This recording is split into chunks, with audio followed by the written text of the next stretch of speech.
What's going on, everybody? Welcome to another episode of Gaming with the Broscast, episode 99. We are 99, so close to that magical 100th episode. My name is Harrison. I am joined by my brother Nick, as always. Nick, how was your week?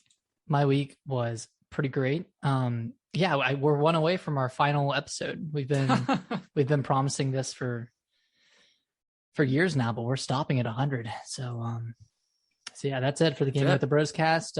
We're done. Yeah. See you next time. Yeah, we're gonna start over next year. Episode season 2. Season 2. Yeah. You thought season 1 was long. Wait till season 2. Yeah, we're going to 200 episodes. But yeah, this is for the week of November 8th. I guess just a quick housekeeping to get out of the way, and I'll reiterate at the end too, just for the anybody listening on Twitch right now. But next Monday we plan on not having a podcast, just because we're going to do our 100th episode on this 18th? Is it right? 19th? It's Friday, November 19th. We haven't figured out the exact details, but probably like 7-ish when we'll do it. Have maybe a 2-hour stream, something like that.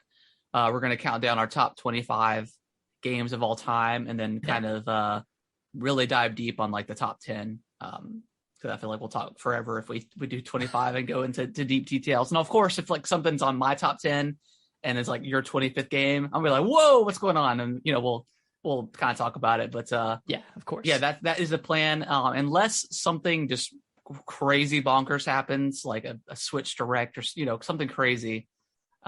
We may do a mini thing on Monday, but probably not. Probably not. Yeah. Yeah. Because we're still going to talk about news and stuff if anything happens over the next week or so. Mainly just celebrating the 100th. Yeah. episode. Yeah. It feels good to be there. I mean, man, we started this just about 2 years ago. Yep. To this date almost. And it was just random. You just randomly texted me and said, "Hey, let's do this. Let's start a podcast." And then like I think a week later, we went live on Twitch, and we really didn't plan for it that much aside from not at all. We didn't have a name yet. We just kind of rolled with it. We didn't, that's right. Yeah. Just roll with it. And we started off hot. We started with our favorite game of all time. Arguably too hot. Yeah, we should have saved that one for like episode 100 or something. Yeah, but hey, you know what? Things change, games changes. We've had 2 years worth of games come out since then, so anything could happen at this point. I think we're gonna Nick plan on doing a couple of giveaways, something. Yeah, a couple of we'll figure out the details. Giveaways. Also, in terms of housekeeping, if you wanna ask us any questions that we'll answer live on the podcast, you can email us at gaming. I'm usually the Twitter guy. Okay. gamingwiththebros@yahoo.com. Yes. Or you can tweet at us at gamingwtbros.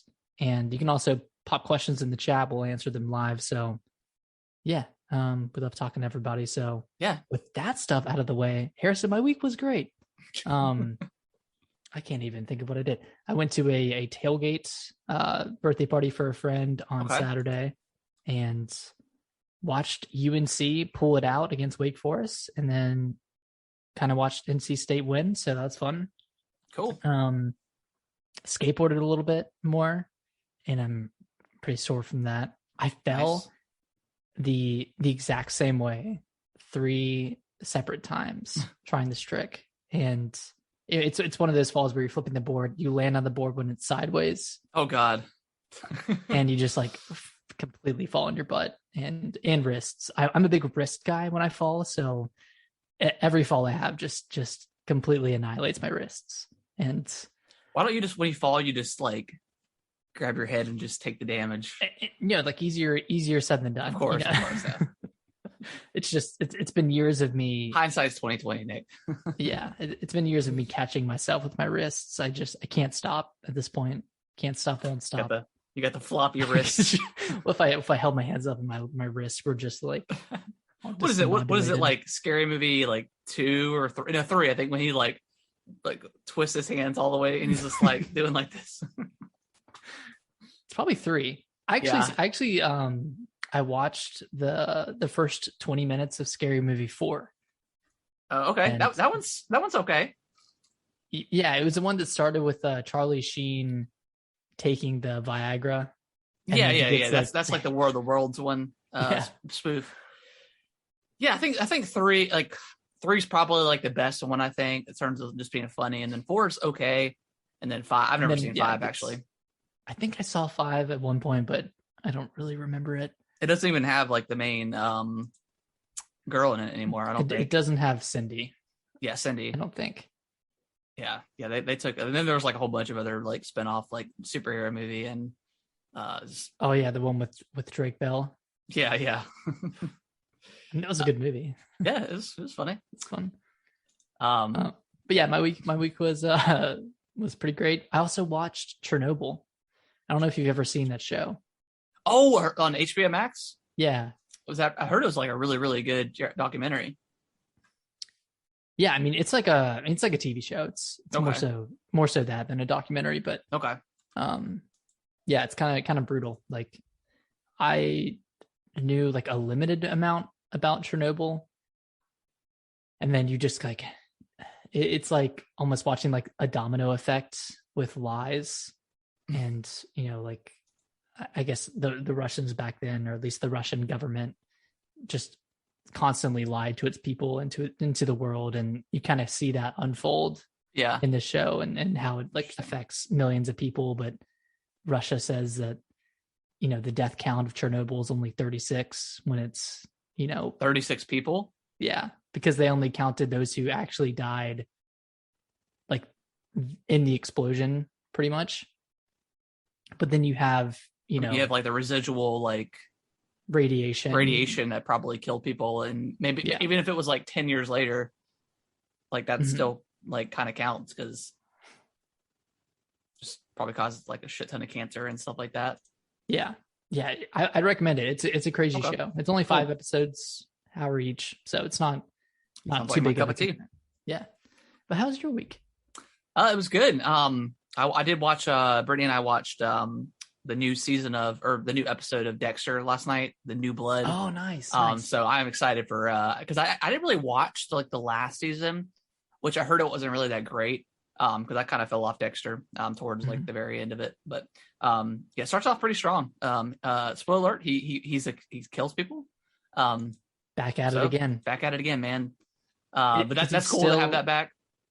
Is he still killing bad people? Is that his mantra? Yeah, that's his shtick. That's how he kind of like, that's how you continue to root for him, because like there's this guy that like he works at a gun store, like a hunting store, which is kind of ironic, but this town has like this, I don't know if it's a special every year, but a bunch of like richity people come in there, and this guy walks in and he's like, oh, here we go.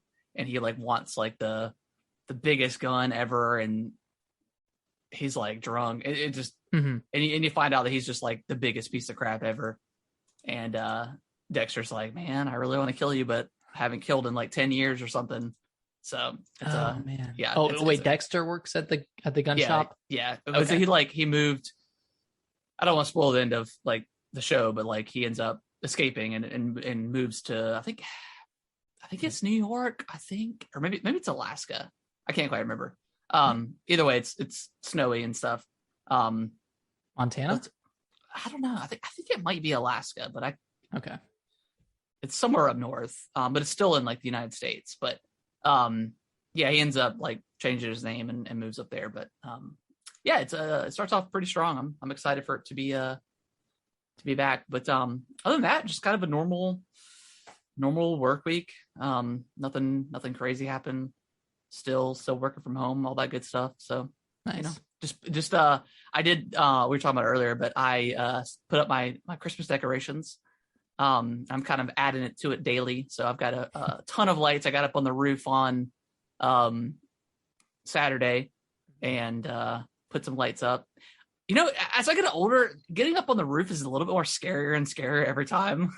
Dude, yeah, like so many accidents happen per year from people putting up Christmas lights. And I'm pretty careful, but I guess everybody can kind of say that, but yeah. So I was trying to be as careful as possible, and really, like, my roof isn't really that tall until you get to like the kind of the peak of it, and that's pretty tall. That's like a solid two stories at least. Yeah, a solid 2 stories, like a good 24-foot drop. So that's always a little bit scary being in that spot. But got the lights up, and then I woke up the next day and I was like, my thighs hurt really bad. I'm like, what? And then I was like, I was up on the roof, like kind of squatting and like, tensing up because you're so close to the edge, putting lights on. But got all that stuff up.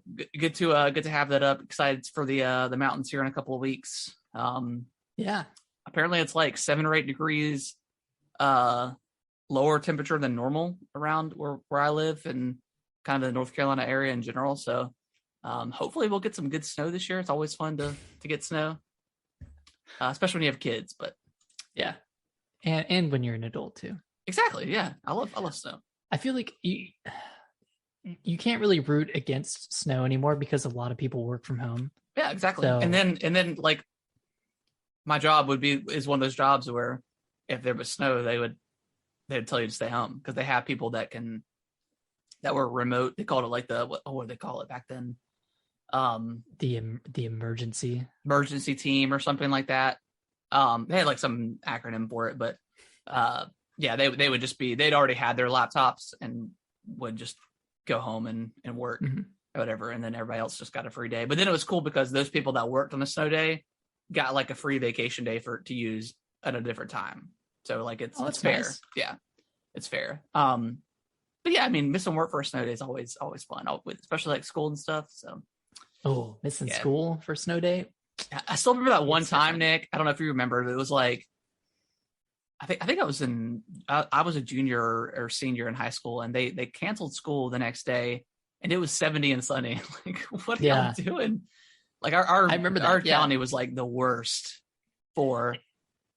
they were like the worst for like canceling it late because they'd be like the last ones to cancel, but then they canceled like on just the most random days. It's funny. Yeah, they would cancel for like less than an inch of snow, and then of course the day would roll around and it's 70 and everything, if anything stuck, it already melted. I still remember that magical time where we missed like 2 weeks of school. That was great. That was amazing. It's amazing. I mean, I think like a week of that we had lost power, but it's still fun. Still better than being in school. So yeah. But yeah, Nicholas, you want to jump into to what we've been playing? Jump into some games. Cool. So why don't you go first? I want to quickly start with Forza Horizon 5. Okay. I'm not an early adopter, but I am an early swindler. And I turned on my New Zealand setting and turned it on about an hour ago and played for a bit. So I've only played like the first couple of events, couple of races, but the game looks absolutely beautiful. I'm playing in quality mode, which runs at 30 frames per second, but has all of the graphical fidelity, the 4K. And I feel like 30 FPS in a racing game kind of feels like 60 FPS. Yeah. Like, there's not a big difference. Like, I mean, obviously you can tell the difference in like a Call of Duty or, like I don't know, a FromSoft game. I don't know, any other game pretty much. But with racing games, it's like, you don't really need it to be 60 FPS. And no, not really. I mean, you're going so fast too that, I agree with you. But yeah, just really quickly, the game plays fantastically. I've had a great time in the hour I've played. So I'm looking forward to playing that a lot more over the next week. I was at Walmart the other day and I saw a racing wheel and I was like, I don't really like racing games, but I feel like this would be the game to get me into a racing wheel, I feel like, and that's a great idea. And I think you should do it, but they're like $300 though. I don't know if I can. Oh, never mind. Yeah, they're pretty expensive. Maybe play it first. Yeah.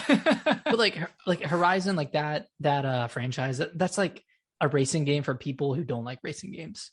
And it's also for people who enjoy racing games, but this one's just so like ridiculous. Well, it's more arcadey than it is like a regular, the real Forza experience. Mm-hmm. Yeah, so I've been having a great time with it. And then I guess I talked about Ratchet and Clank a while ago, maybe like I forgot you had it, to be honest. Yeah, I mean, I kind of did too for a little bit. I went through a period where I didn't touch my. You're like, I haven't played my PS5 in like 2 weeks. Yeah, and like I finished Demon Souls. I jumped into Ratchet and Clank, and then I immediately switched to Metroid Dread. And, it's understandable.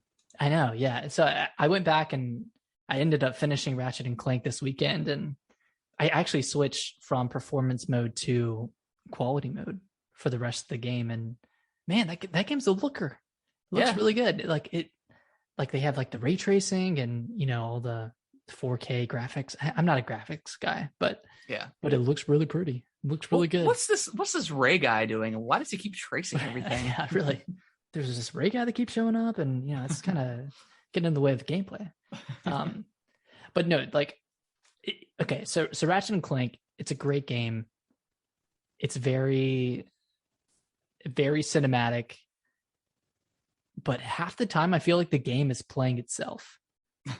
Like I'll go through these sequences, and it feels like I'm playing. Like, let's say like I'm riding on this rail and kind of hopping between rails and stuff, and then jumping onto the back of a ship. It feels like I'm playing the game, but at the same time, like I know that I'm not. In a way, like I can only do so much free movement. In these kind of cinematic cut scenes, so to speak.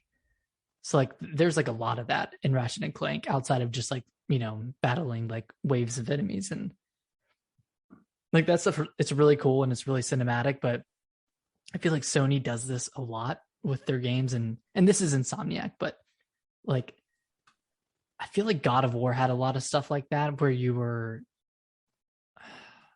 half playing the game and half experiencing this like cinematic of sorts. Yeah, it's like not quite like a quick time event, because like the old God of Wars used to be really bad about that, but like Spider-Man 2 had a lot of that.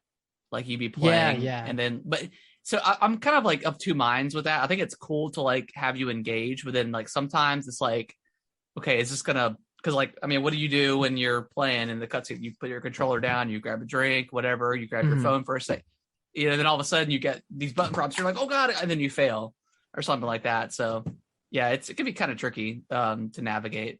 Yeah, in Ratchet and Clank they do it pretty seamlessly. Like there's not button prompts, but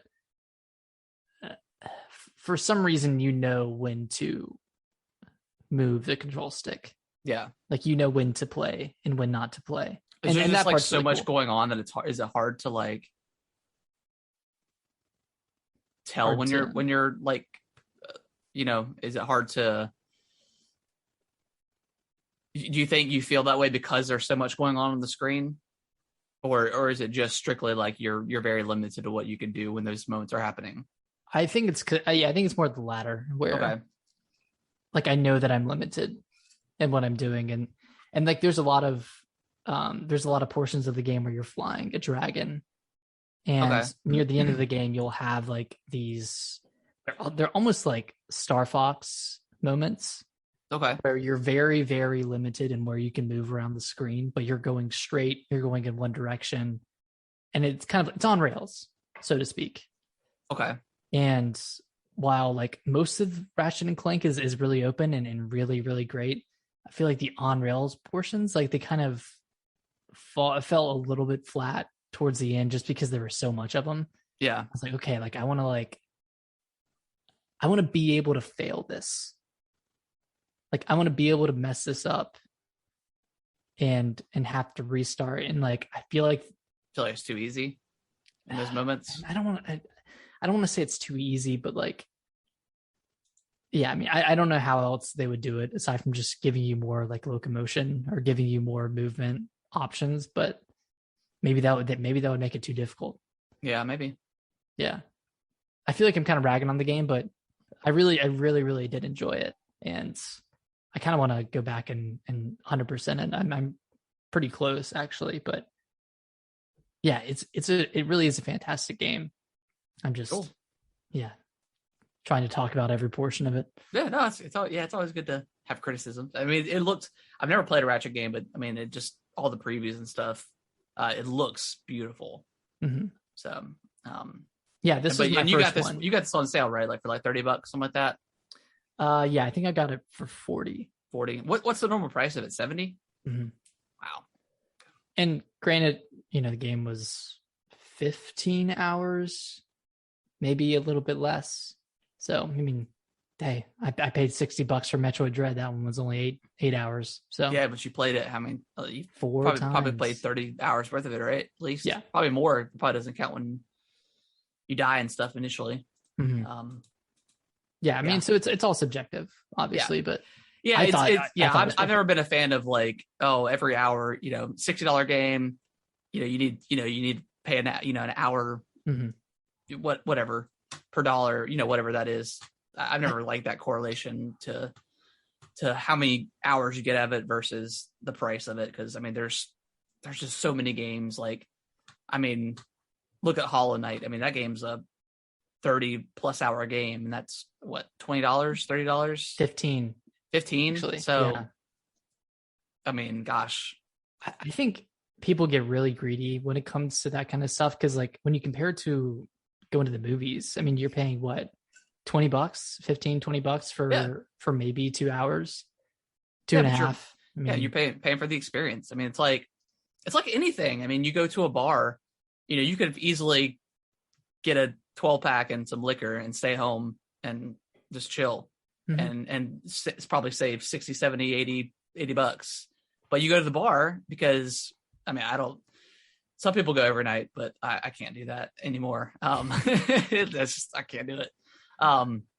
But that you go for the experience, you go for the people around you, you go for that vibe, you go for the bands or whatever it is, like mm-hmm. a movie, you go for the movie experience. You can't duplicate seeing Avengers Endgame for the first time in movie theaters versus being at home. You may be able to get that set up, screen wise. Maybe some people have a big enough screen, I don't know. But that experience or whatever with other people, you can't duplicate, and it's really hard to kind of quantify that feeling. So in gaming, it's, how do you translate that to gaming? Can you?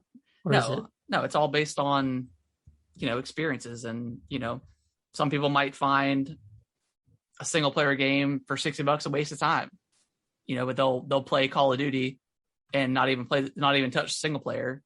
So mm-hmm. you're missing a whole aspect of the game, So I mean, it's really hard to like quantify like gaming in regards to dollars versus time spent, because and like I feel like people and obviously buying a game is more expensive than just going to the movies, but people get more upset over not liking a game that they've bought more so than not liking a movie that they've seen. Like, I've never thought about money I've wasted on a movie if I didn't like it, because it's always a decent experience just being at the movies. Yeah, because you're getting, granted, you're spending more money on popcorn and drinks than you are the actual ticket, but that's just that experience. That's what you that's why you're out there. Yeah, you see a bad movie with your partner, your significant other, or your friend, or whatever it is, group of friends. It's more fun together. Yeah, it's more fun together. But yeah, I mean, obviously, spending $20 at a movie theater versus 60 for a game. But then that's when you just gotta maybe look at reviews. There's a lot of options out there. A lot of, especially like Steam and stuff, they've got really good return policies. So, there's options. Yeah. What have you been playing? I've been talking a lot. What have you been I've been playing some more of that Visage game. I am enjoying it. I did hit a chapter where it kind of takes you out of the house itself, and you go into this hospital, and this guy, and it's kind of creepy. He's got, I'm not sure what's I don't want to say what's wrong with him, but he's got some sort of walking issue, and he's got crutches or whatever. He's got two of them, and he'll periodically pop up and kind of chase you, but it's creepy because he's slow, and he's also like every time he walks, you hear like the clink of his crutches. But you get transported into like the hospital, whatever. And it's the same game. You know, you're still finding keys and doing this and that. But there's one part in particular that I really didn't like. You eventually get to like this crowd of kind of these. They kind of look like the nurses from like Silent Hill, Nick. If you know what I'm talking about, like the kind of like the faceless people. Sure. Yeah. But they still have like the facial features. Their eyes are like concaved in, like they don't have like a mouth, but you can tell where their mouth is. And it's just like skin over their face. There's nothing gross. Okay. Like no facial hair or anything like that. But there's a part where they're standing, and you come out of this elevator. There's like probably 30 of them standing there, and you kind of have to crouch and just kind of walk through them. And then at some point you get past them, you get up, this loudspeaker comes on, and it's the guy yelling at you, and then they start walking around, and you have to escape and get to the exit, which is all fine and dandy. It definitely, you know, increases the dread or whatever of the game. You know, it's the creepiness factor goes up a little bit, but they spawn randomly when you're going through these corridors, like completely randomly. So, and if they touch you, you're dead. There's like a quick 5-second scene and they kill you. So I probably died about 10 times on this part. And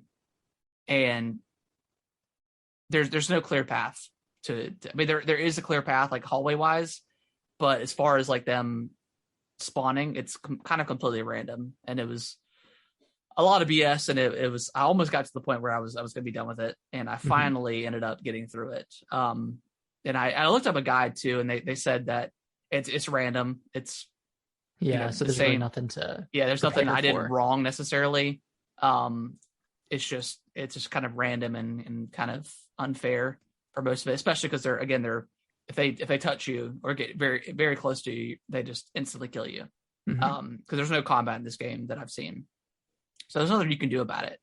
And then if if they'll follow you, so if you run into one and it comes out of like a door or something, you have to kind of like backtrack, but then you may not be able to. So, and you have to just die. So that was really frustrating. So, and again, I'm like 8 or 9 hours in, so I don't know if I'm going to finish it or not.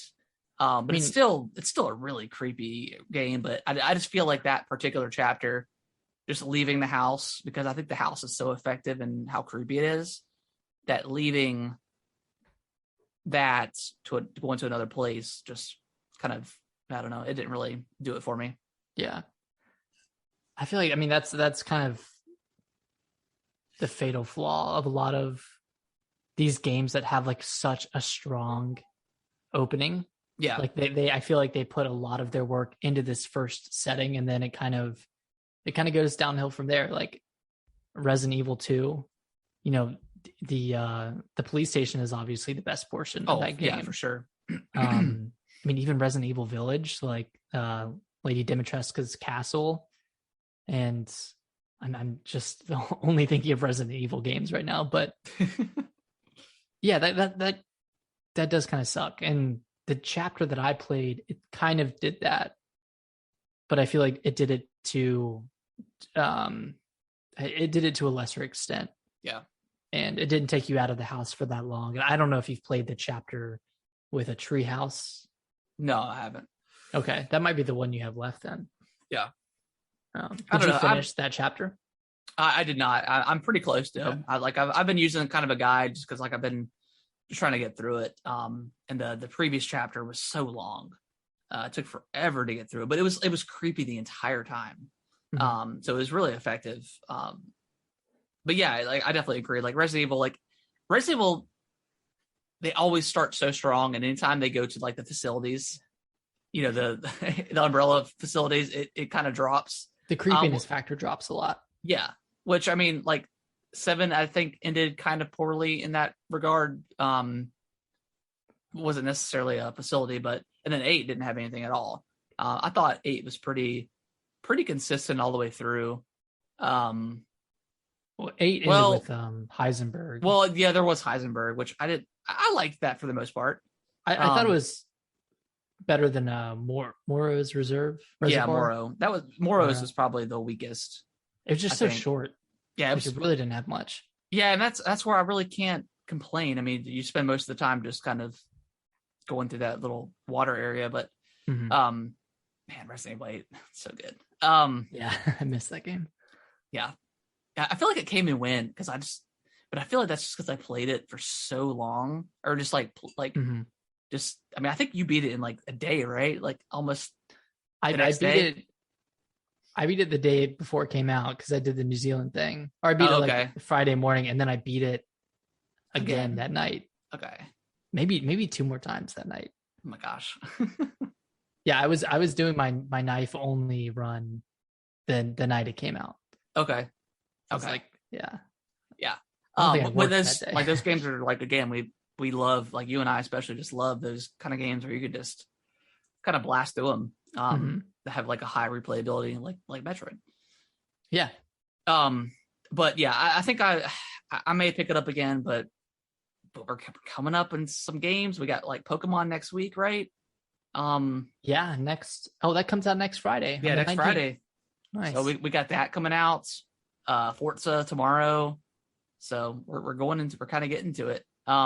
Yeah. And then other than that, I've been playing. I did play a little bit of Halo 5 Guardians. I picked that up and was having some fun with that. And then I got my, because I haven't played my OLED in about a week, and I was like, man, I really got to like just play something. Yeah, gotta get the money's worth, man. But I was like, I was going through my games and I played a little bit. I played about 30 minutes of, oh gosh, I'm total brain fart. Hollow Knight? No, not Hollow Knight. I didn't put it on the list here. Paper Mario, Octopath Traveler. I played about 30 minutes of that. Yeah, and man, that game looks really good on the OLED. Just all the it looks great. And where are you at in the story? So I have no idea. I'm about 35 hours in though, so I'm pretty deep. Yeah. And I played for about 30 minutes, and 5 minutes of that was actual combat. And I was like, this is why I fell off of this game, because it's just too much talking. I actually did the same thing not too long ago. Yeah, and which, I mean, that's a JRPG for you. That's kind of like that's kind of its jam. That's kind of why I skipped Bravely Default 2, because I knew I would play it for a little bit and just fall off. But I picked up, I started playing Hollow Knight again, and I'm about 70. I was started out about 78% complete, and I think I'm 100% it. I think I'm gonna try. Wow. Because I started doing a couple of like the spirit.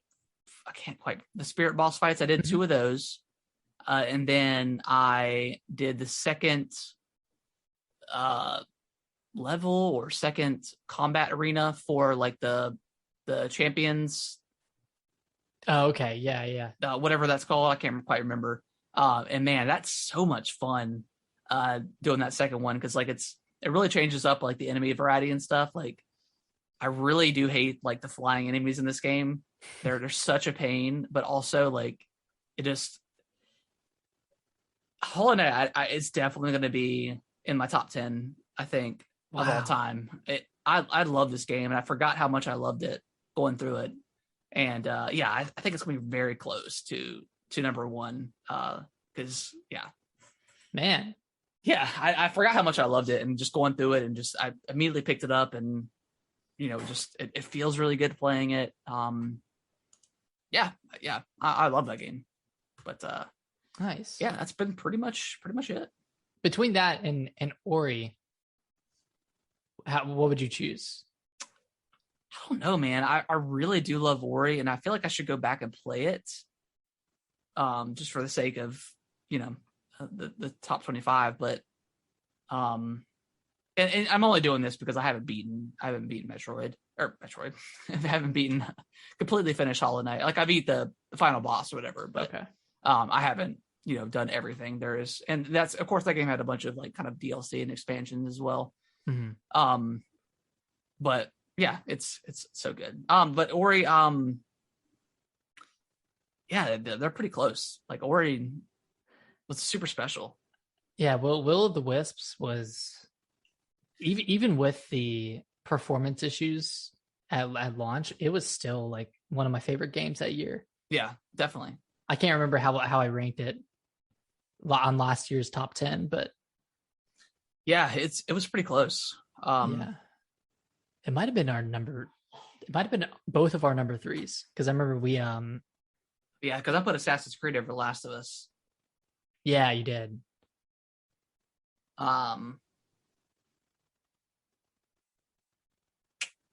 Yeah, Ori's good. Ori's good too. It's gonna be tough, man. I got to finish up my list this week and then really crack down on how are you on that list, by the way? I worked on it a little bit yesterday, and I was going through with you when you were streaming the Wikipedia pages. Okay. So like I'm through like 2010, 2012 with that, and then I've just been like putting down games that I'm thinking of. Okay. And yeah, I probably have like 50 or 60 games on the list. And some of them are like things I just put down because I remembered them. Like the inline skate game, like I'm not gonna put that in my top 25, but no, it's cool to remember it. Yeah, and that's what I did for a lot of those games. Like I there's no way. Like I know there'll be a couple of Zelda games in there, probably a couple of Mario games. Kind of the typical stuff. It's really making me think about Zelda games and Mario games. It's making me thinking about them individually instead of like as this franchise. Because I'll think of like a game like the Minish Cap, and I'm like, that could be a top 25 game. And then I'm like, am I just thinking that because it's a Zelda game? Like it's really making me kind of try to dwindle down how many Zelda and Mario games I have on my list. And yeah, like Twilight Princess, I don't know if that's a top 25 or top 50 game for me, but it's a great Zelda game. I don't know. It's hard to quantify. Yeah. And I mean, we'll talk about it on the 100th episode, but it's like Breath of the Wild for me is such a struggle because I think it's definitely one of the top 25 games of all time. Like it's a masterpiece of a game. Like just all the options you have, all of the, you just can go anywhere. You can do anything pretty much. I don't know if it's the best Zelda game though. I don't think it's a Zelda game necessarily because there's no dungeons. There's no, it just, I know that's kind of like blasphemy talk because most people consider Breath of the Wild the greatest Zelda game of all time, if not one of the greatest, the greatest game of all time. So it's that very thin line of like the dungeons. Just do it. Like I expect for me, Zelda games are the dungeons and the big set pieces, the items that you get within that dungeon to defeat that boss to move on to the next area. That's Zelda for me, and Breath of the Wild just doesn't capture that. You still got your 4 beasts or whatever that you go, and they're kind of pseudo dungeons. And then you've got like the shrines that are very quick little puzzles, but it doesn't have like that dungeon feel that I miss. And I really hope Breath of the Wild 2 fixes that, or whatever they're going to call it. But again, Breath of the Wild, it just doesn't feel like a Zelda game to me. But it's definitely one of the best games of all time. But I come back from, Ocarina of Time. Like that's one of my most nostalgic games of all time. And, obviously playing it now, it's not, right? Breath of the Wild just feels way better. But I just don't consider that. But I also don't think I'd put Twilight Princess over Ocarina of Time. I just, as an experience that I had back then, during that time, not now, but during that time, because I remember how good it was back then, and that Mm-hmm. feeling I got, and all that good stuff. It's hard to, if someone were to play Ocarina of Time for the first time now, maybe on the 3DS, it might be a really good experience, but you still might not capture. Yeah, you're not gonna capture that magic. But it's gonna be a fun episode. I don't know. I'll have to, once I dive into the list, I'll have to really think about it. I've been thinking about going through Breath of the Wild 2 or Breath of the Wild again. Just I wouldn't. No, and I don't mean that as in you shouldn't play Breath of the Wild. I mean Breath of the Wild 2. It's coming out next year. You don't want to burn yourself out. That's true. I mean, Breath of the Wild's a long game. Yeah, might not hold up. I don't know. It probably holds up, but. Yeah, go through it again. I mean, go through it. Do it. I mean, we're doing the podcast next week, so I don't think I'll be able to put 50 hours into a game. Yeah, that's fair. But what else you been playing? So just really quickly, finished my 4th playthrough of Metroid Dread. You did it a 4th time? Oh my god! Did I did hard mode in 3 hours? You did. I did see your tweet. That's right. Yeah. Is that it for me with Metroid Dread? I don't know. We'll see. I really want to play it again and then try to sequence break as much as I can, get items out of order. That's what I'm thinking about. That stuff's really cool to me. Yeah, that sounds really fun. And that way I could just kind of, because my past 2 playthroughs have been kind of speed runs, so I've just been going from A to B as fast as possible. But now on my 5th playthrough, I can slow it down. Have a great time with it, and even better time.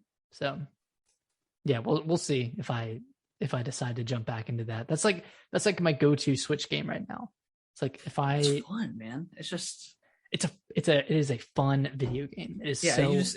It feels so good just to be in that world and just running around and just flying through the levels. Man. I think Metroid Dread games or Metroidvania games are just kind of my favorite kind of style of games right now. Yeah. In the last couple of years, I mean, between Ori, Hollow Knight, this, if you nail that feeling of flying through the area, then these games do, you've done it. You perfected it. So. Oh man, I've been giving Emmys the business on this playthrough though.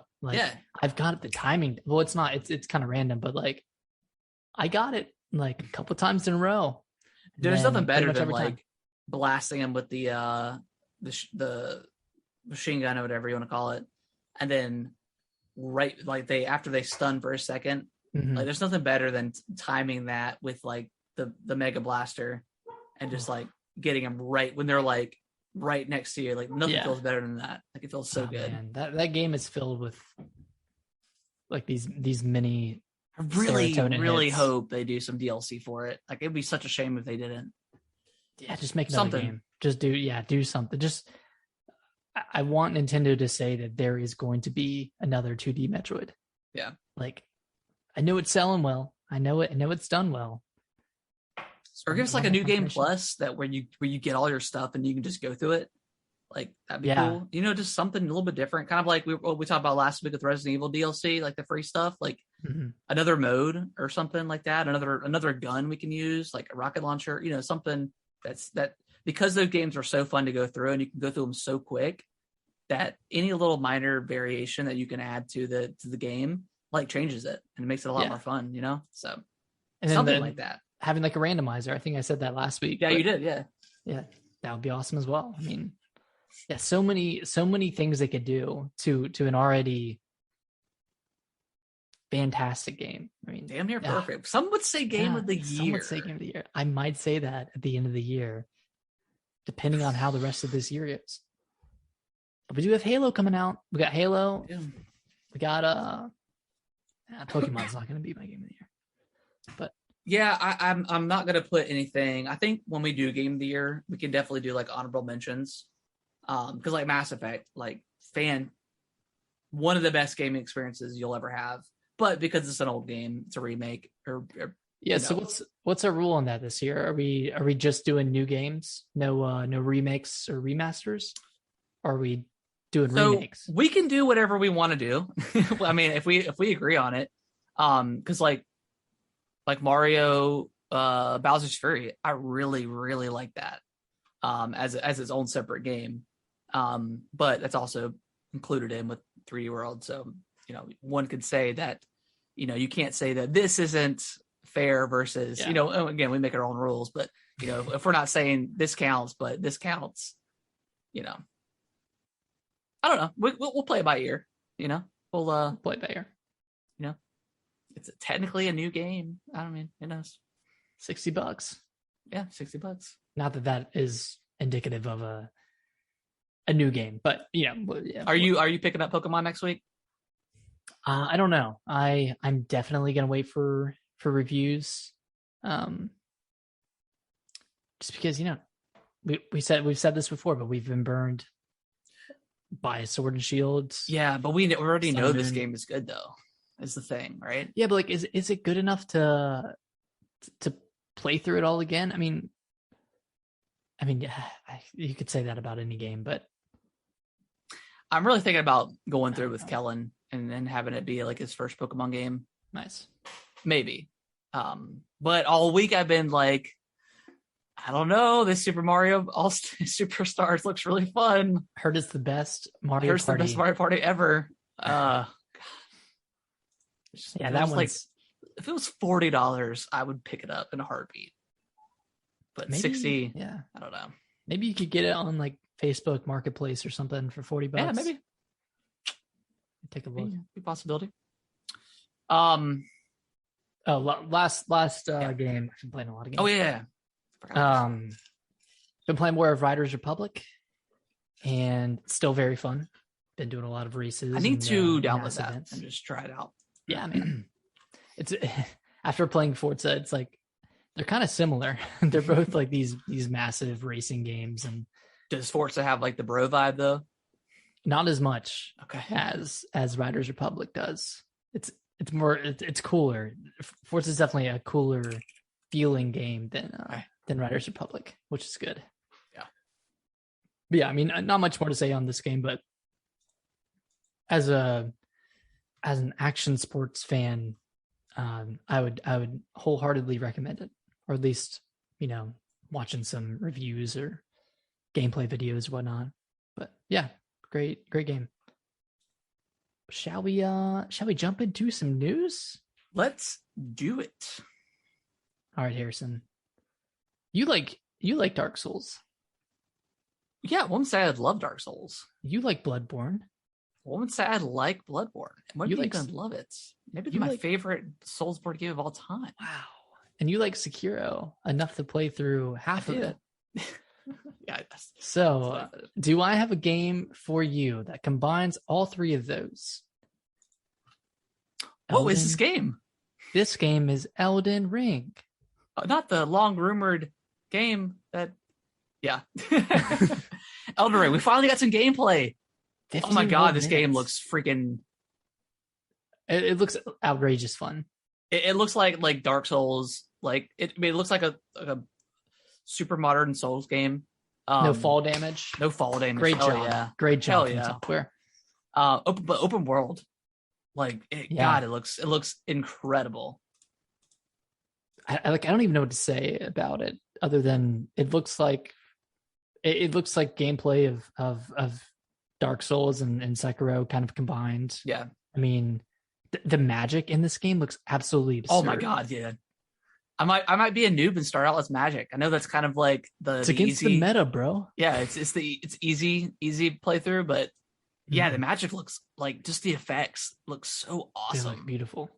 Oh my gosh. And the multiplayer actually looks decent. Yeah. It looks, I don't know if I should say seamless, but compared to a Dark Souls compared to Dark Souls, it looks pretty seamless. Yeah. The boss battle that they showed, or I guess they showed two. One was kind of in the open world area. Yeah. And then the second one was more of a classic, like Dark Souls arena of sorts. But yeah, both of those looked equally ridiculous. And the one that the first one where they were playing multiplayer and trying to take down this boss. It seemed like they were fighting it forever. Like, yeah, and it was hard to know if that's like. I mean, I'm assuming it because did it have a name that kind of the boss that was out in the field?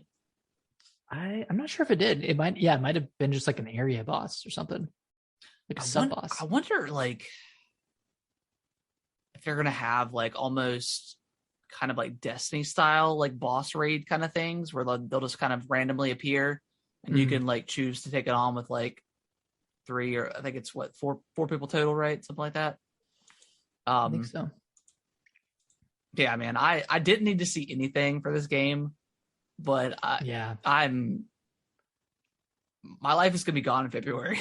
Like, it's gonna be gone. Oh, I can't wait. Yeah, I wonder just how big this game is going to be, because it seems pretty massive. Like, you have the horse that you can ride around on. I mean, just spawn anywhere. It looks like spawn anywhere, and then you still have dungeons. Like, you still have like these little kind of dungeon like areas in the world that you can go into, and then it kind of becomes more of a linear Souls like experience. And right. I think that's really cool. I mean, it's kind of blending the best of everything into this game, and can't wait. Yeah, I'm sad I didn't get into the network test that's going to go on next weekend, but I didn't even try, and mainly because I don't really need to be a part of it per se. I just want to play it. I want to play it when it's done and ready to go, for the first time. I'm sure we'll get some more videos and stuff like that. Gameplay. I don't need it. I'm ready. You ready? We're only 3 months away, so man, we got a lot of games coming out next year. I'm telling you. 2022 is coming up. 2017. This could be the best year of gaming of all time. Mm-hmm. Yeah, and we don't even know what else is coming. If Metroid Prime 4 or Metroid Prime Trilogy comes out, could be the best year. Could be a great. It's gonna be a great year. I mean, we got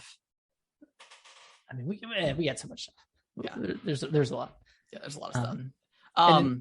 They also detail the performance of Elden Ring. So there's going to be two options, just like every other game. One of them quality mode, 30 FPS. The other one performance, 60 FPS. With these games, I'd probably play in performance. Stick to frame rate. But it's cool. It's cool. There's an option, but I'm ready for games to just be developed for next gen or current gen consoles, and we can just have the best of both worlds. Exactly. But yeah, time will tell. Elden Ring, baby. Nick, let's talk about. It's always fun to talk about Nintendo's financials. My favorite time of the year. What you got here? All right, so the Nintendo Switch has now sold 92 million units. Okay. It's getting close to the Wii, which sold around 100 million. Is the Wii the best selling game console of all time? No, I believe it's the Game Boy. Okay. Or no, not the Game Boy. It was the DS that sold 100. One of them sold 150 million units. But do they count the DS and like 3DS all as one family of kind of? No, but they count the DS and DSi, DS Lite. Okay. I think the Game Boy might be the best selling because they included the color as well. Game Boy Color. I do know that the PS2 is the best-selling console of all time. The PS2? The PS2. Okay. Yeah. We got some information on some recent releases, mainly Skyward Sword HD. That one sold about 3.6 million. Okay. And that's just in one quarter, and that's matching the initial release on the Wii back in 2011. So it's already sold just as much as that one, which is awesome. Good for the game. Yeah.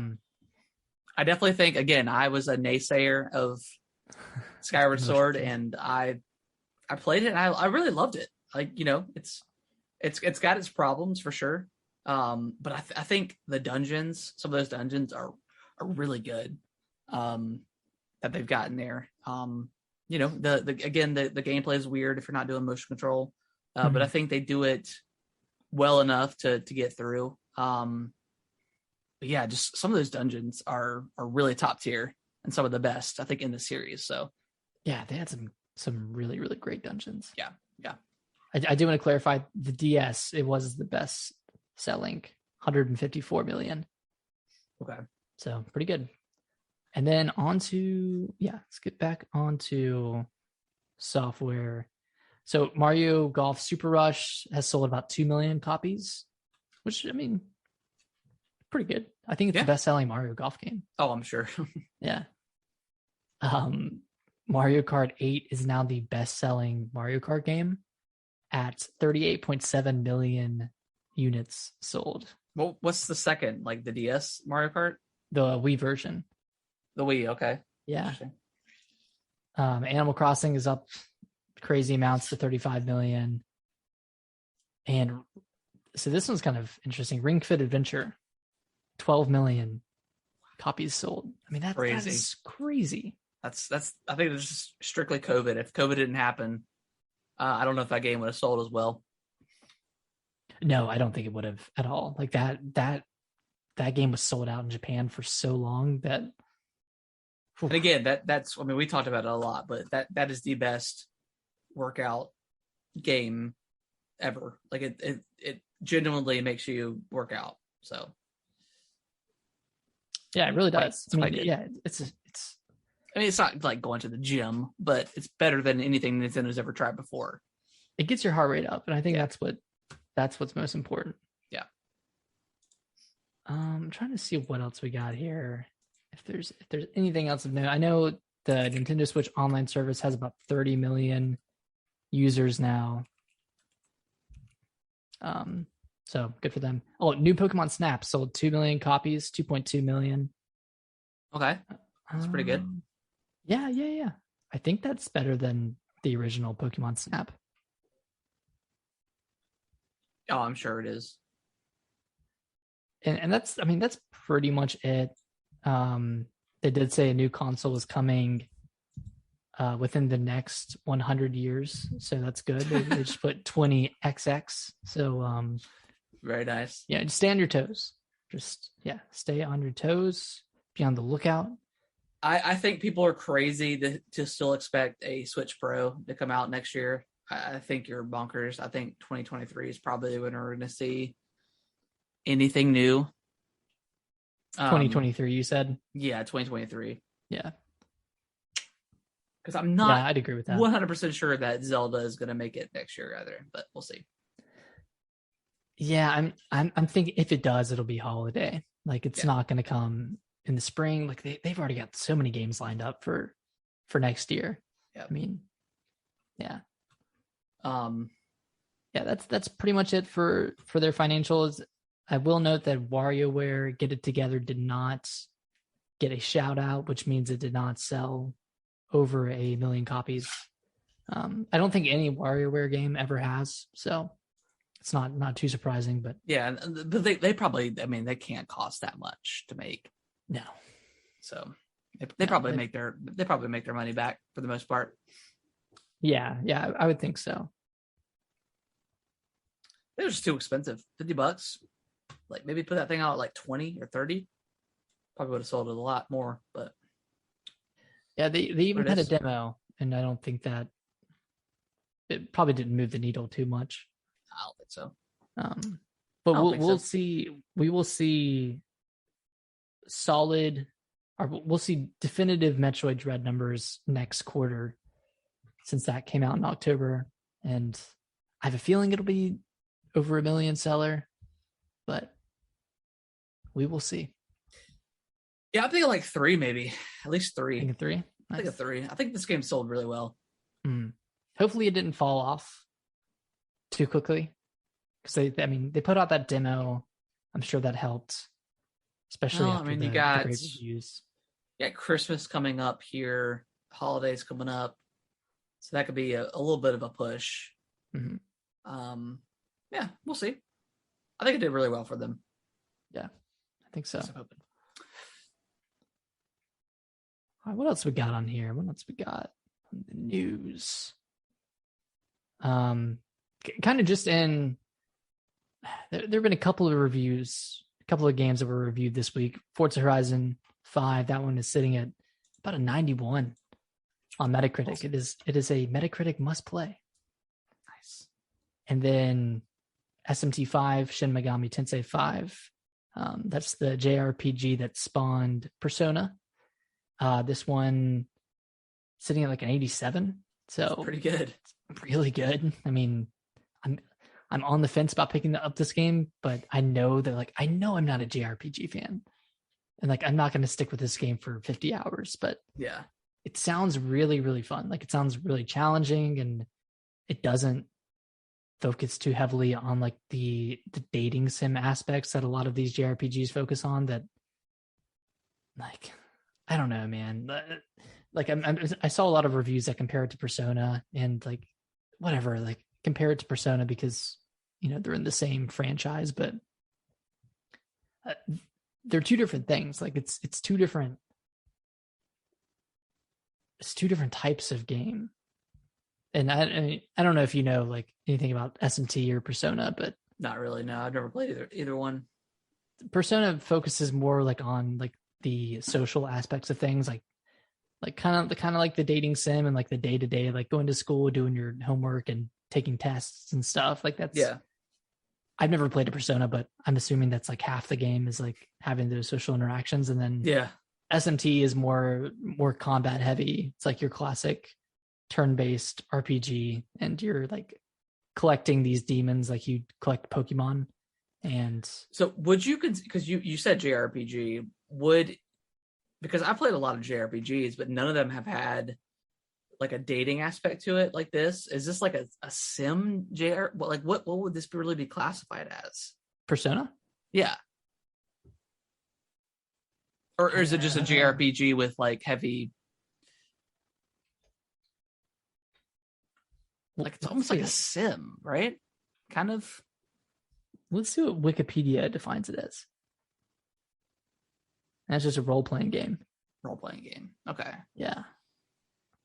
I mean, I guess that's pretty broad, but because to me, JRPGs are turn-based, RPGs, and regardless of what. So I feel these Persona has more of a sim. It's more of a life sim is one of the descriptors. Yeah, life simulation game. And I don't knock anybody for liking that more than just a traditional no JRPG, but I don't know, if most of my time playing a game is doing stuff that I would do in my normal day-to-day, doing laundry or I don't know. It's just it's just kind of funny. Well, let me tell you about Lawn Simulator 2021. It's the best game of the year. But yeah, so I'm thinking about picking this up. I also want to pick up Tokyo Mirage Sessions #FE, just because it's kind of like a Fire Emblem game, kind of. I think it's a Sharp FE. Sorry, yeah, no, it is. It is Sharp. Are you a weeb, Harrison? Oh, weeb. Gotcha. What else we got in here? Harrison, what if I told you that 2 of your most anticipated games are delayed? Well, if you're talking about the next line down of Overwatch 2 and Diablo 4 being delayed, Nick, I am just so upset. I just can't go on anymore. You can't? I can't do it. Damn. I would even argue to say that Overwatch 2 is never coming out. I think you might be right. I think it never should have been announced, and they should have just put out maps and characters for the first one. Yeah. All jokes aside, yeah. Overwatch 2 and Diablo 4 delayed. We didn't talk about it, but BlizzCon also got canceled. There's no way in hell that they could have. It's a celebration of Blizzard, and there's nothing to celebrate with Blizzard right now. Yeah. With everything that's been going on, with other, tons of lawsuits and all that good stuff. But yeah, Overwatch 2, they announced it and it didn't look anything like. I mean, it looked just like more Overwatch. Mm-hmm. And then I mean, Diablo 4, you could argue that that's probably going to be that'll definitely come out. And that's going to be probably a pretty good game because most Diablos are. But that being said, I'm not a big Blizzard fan. I wasn't really that big of a fan prior to all this. And coming out of this and going forward, I could really care less, to be honest. And, that's not being like, oh, I'm not supporting, Blizzard anymore because of what their actions are. I genuinely have never really cared that much about their games. I played a ton of Hearthstone, but I haven't played that in years, really. So, I just don't have really any big tie into the Blizzard world. And, and that kind of that thought process has kind of moved on to Activision as well. Like again, like Call of Duty, I haven't really been a big fan of Call of Duty in a long time. Yeah. I couldn't really get into Warzone. And I don't even want to attempt to try Call of Duty this year, Mm-hmm. So yeah, that's fair. I mean, it happens. I was really into Overwatch 1, but yeah, Overwatch 1 was great. It's a great game. I would imagine, like, I would even speculate that they delayed both of these to just get them out of like this kind of climate that they're in right now, like with all this bad press. Like, imagine if they released Diablo 4, early next year or something, and they still had all of this lawsuit stuff going on, like,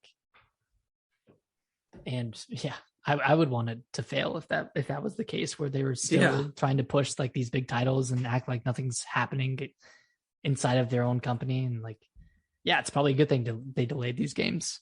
Yeah, for sure. Mm-hmm. Yeah, definitely. Yeah, and then Nick, you want to jump on the last topic here? Just some Black Friday kind of stuff. Yeah, so Nintendo announced all their Black Friday deals for this year. I think they're running from like the 19th to the 28th or something like that. Yeah. Sorry, the 21st.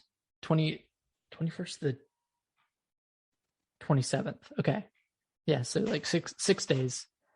The main selling point is the classic Mario Kart 8 Deluxe bundle. It's back, baby. 5 years in a row. But it added in 3 months of that sweet Nintendo Switch Online. There you go. Is it just the basic online service? I don't know. I'm sure it is, because it just says 3-month individual membership. Okay, it's probably just the base. Yeah, the base model, or the base subscription, because they don't even offer monthly for the expansion pack anyway. So yeah, that's true. That would make a lot of sense. It is the V2 model of the Switch. That's the one with the improved battery life. Yeah. And then along with that, you can pick up. Surprised there's light bundles. That's kind of wild. I know, it's weird.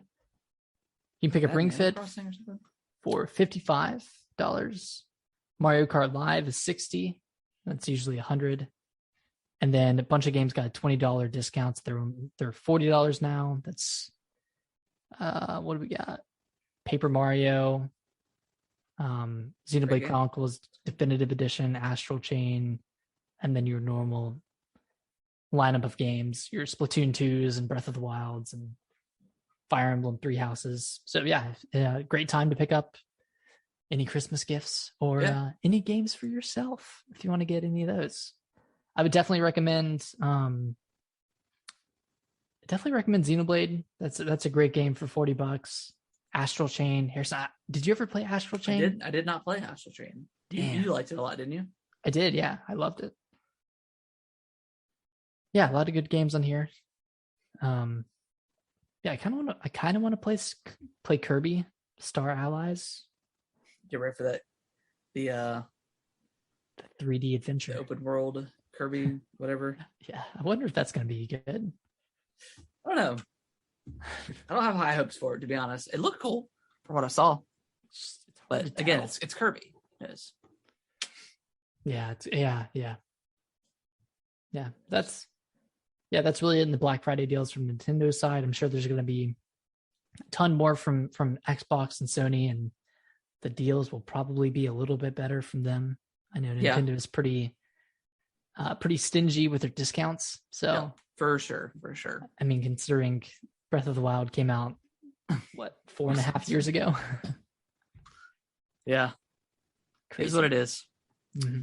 It is what it is. But yeah, that is going to wrap up the show, guys. Again, episode 100 is not next Monday, but the 18th, right, Nick? 19th. 19th. Almost there. The 19th. Friday, November 19th, around 7 p.m. tentatively. Around 7 p.m. So definitely follow us on Twitter over at Gaming WT Bros. We'll announce everything there, time frame, any sort of giveaways we're going to do. We'll probably just do the giveaways like during the show, so we won't have anything leading up really. We'll just do it like during the Twitch stream or whatever. So you gotta be there to win.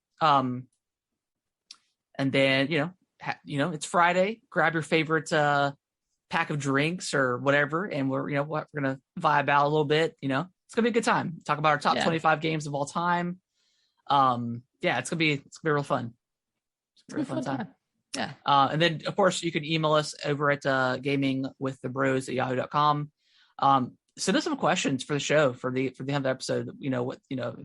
Asking how we've liked doing the podcast, how it started. Whatever questions you guys have for us, please send us those our way, and we'll gladly answer anything you guys send us on the show. But Nick, any last thoughts before we wrap up the episode 99? 99, wow, of Gaming with the Bros cast. Wow. Everyone go back and watch the other 98 episodes. They're big backlog. Yeah. We're finally completing our character arcs, and by episode 100 we'll be in our true form. So yeah, we have more episodes than there are Smash characters. So damn. How many Smash characters are there? I think there's 88 total. So nice. We beat that, man. We did it. We are the Sakurai. We are leaving it alone. Leaving it alone for now. All right, guys. We will see y'all next Friday. Bye-bye. Bye-bye.